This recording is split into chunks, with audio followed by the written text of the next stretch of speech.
இன்றைக்கு பொது காலத்தின் 7ஆம் வாரம் மே மாதம் 25ஆம் தேதி சனிக்கிழமை. வணக்கத்துக்குரிய புனித பீடு அருள் பணியாளர் மறை வல்லுனர் புனித 7ஆம் கிரகோரி திருத்தந்தை பாட்சி நகர் புனித மதலேன் மரியா கன்னி அவர்களுடைய நினைவு விழா. இன்று தேவன் நமக்கு தரும் ஜீவநீர் ஊற்றான இறை வார்த்தைகள் யாக்கோபு திருமுகத்திலிருந்து வாசகம். இயல் 5 இறை வார்த்தைகள் 13 20 முடிய. உங்களுள் யாரேனும் துன்புற்றால் இறைவேண்டல் செய்யட்டும். மகிழ்ச்சியாயிருந்தால் திருப்பாடல்களை இசைக்கட்டும். உங்களுள் யாரேனும் நோயுற்றிருந்தால் திருச்சபையின் மூப்பர்களை அழைத்து வாருங்கள். அவர்கள் ஆண்டவரது பெயரால் அவர் மீது எண்ணெய் பூசி இறைவனிடம் வேண்டுவார்கள். நம்பிக்கையோடு இறைவனிடம் வேண்டும்போது நோயுற்றவர் குணமாவார். ஆண்டவர் அவரை எழுப்பி விடுவார். அவர் பாவம் செய்திருந்தால் மன்னிப்பு பெறுவார். ஆகவே ஒருவருக்கொருவர் பாவங்களை அறிக்கை செய்து கொள்ளுங்கள். ஒருவர் மற்றவருக்காக இறைவனிடம் வேண்டுங்கள், அப்பொழுது குணமடைவீர்கள். நேர்மையாளருடைய வல்லமைமிக்க மன்றாட்டு பயன் விளைவிக்கும். எலியா நம்மை போன்ற எளிமையான மனிதர்தாம். அவர் மழை பெய்யக்கூடாது என்று உருக்கமாக இறைவனிடம் வேண்டினார். 3 ஆண்டு 6 மாதம் மழை இல்லாது போயிற்று. மீண்டும் அவர் இறைவனிடம் வேண்டினார். வானம் பொழிந்தது, நிலம் விளைந்தது. என் சகோதரர் சகோதரிகளே, உங்களுள் ஒருவர் உண்மையை விட்டு நெறி தவறி அலையும் போது வேறொருவர் அவரை மனம் திரும்ப செய்தால், தவறான நெறியிலிருந்து மனம் திரும்புகிறவர் அவரை அழிவிலிருந்து மீட்பார் என்பதையும் திரளான பாவங்களை போக்குவார் என்பதையும் தெரிந்து கொள்ளுங்கள். ஆண்டவரின் அருள்வாக்கு. இறைவா உமக்கு நன்றி. தீபத்தின் ஒளியினில் இணைவோம், திருப்பலி செலுத்திட விரைவோம். தீபத்தின் ஒளியினில் இணைவோம், திருப்பலி செலுத்திட விரைவோம். மனிதம் மலர்ந்திட புனிதம் மகிழ்ந்திட தீபத்தின் ஒளியினில் இணைவோம், திருப்பலி செலுத்திட விரைவோம். நல்வாழ்வின் தீபங்களாய் இங்கு நாளெல்லாம் ஒளிர வாருங்களே.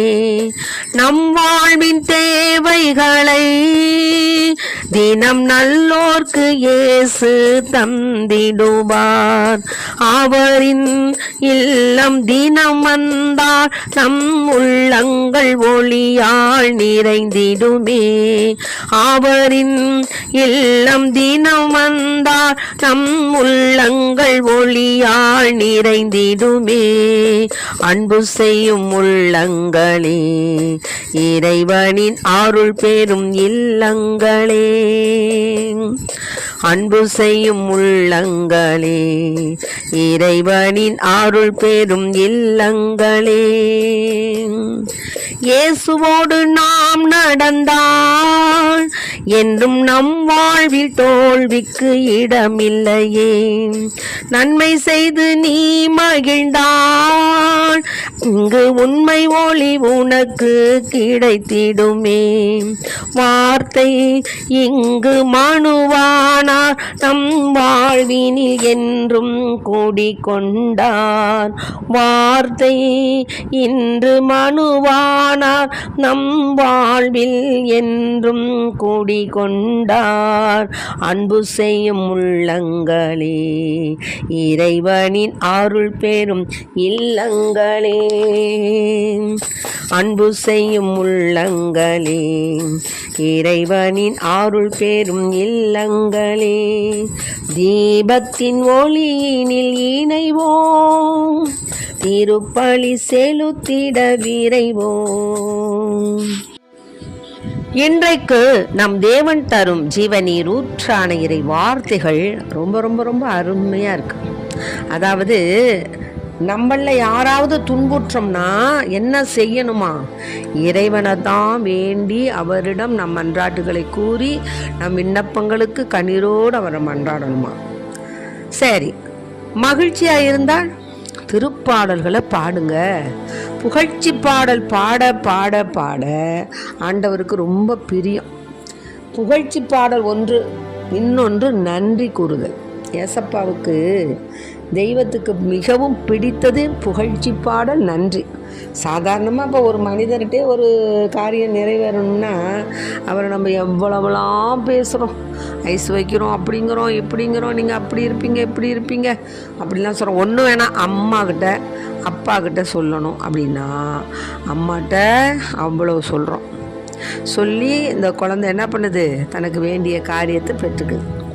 அது மாதிரி நமக்கு மேலான அம்மா, மேலான அப்பா ஏசப்பா, அவரை நம்ம புகழ்ந்து பாடும்போது நமக்கு எல்லாம் கிடைக்கும்.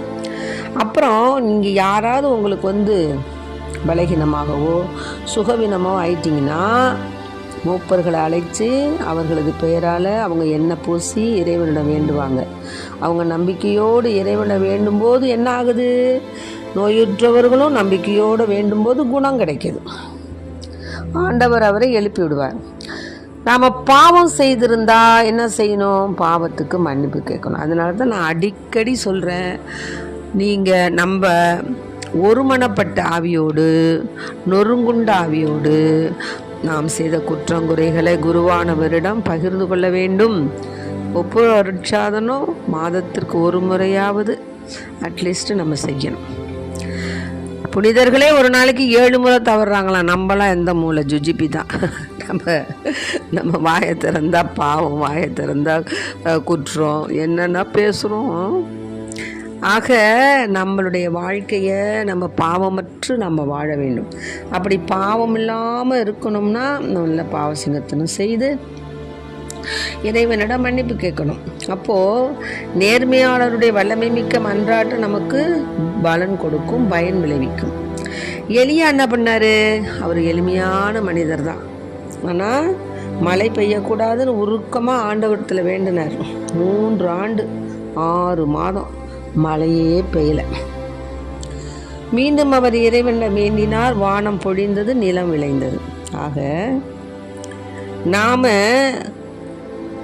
உண்மையை விட்டு நெறி தவறி அலையும் போது நமக்கு யார் மூலமாவது மனம் திரும்ப நம்மளுக்கு சான்ஸ் கிடைச்சுன்னா, தவறான நெறியிலிருந்து மனம் திரும்புகிறவர் அவரை அழிவிலிருந்து மீட்பார் என்பதையும் திரளான பாவங்களை போக்குவார் என்பதையும் நம்ம தெரிந்து கொள்ளணும். நான் ஒரு காணொளியில் பார்த்தேன், ஒரு நல்ல ஒரு ஜபபக்தி உள்ளவர் எப்போவுமே வாக்கிங் போயிட்டே இருப்பாராம். அப்படி போயிட்டு இருக்கும்போது ஒரு நாள் ஒரு ஆம்புலன்ஸ் போயிடுச்சு. அப்போ வேண்டிக்கிட்டாராம், அந்த ஆம்புலன்ஸை போகக்கூடிய அவங்களுக்கு யாருக்கு அவசர சிகிச்சையோ தெரியல, அவர்களுக்கு ஒரு நல்ல சுகம் கிடைக்கணும் அப்படின்னு சொல்லி ஒரு அருள் நிறைந்த மாதிரியே மந்திரம் சொன்னாராம். அருள் நிறைந்த மரியே வாழ்க, ஆண்டவர் உடனே பெண்களுக்குள் ஆசீர் பெற்றவள் நீரே அப்படிங்கிற மந்திரத்தை சொன்னாராம். அப்படி சொல்லிட்டு அவர் பாட்டுக்கு அவர் வேலையை பார்த்துக்கிட்டு இருக்கிறார்.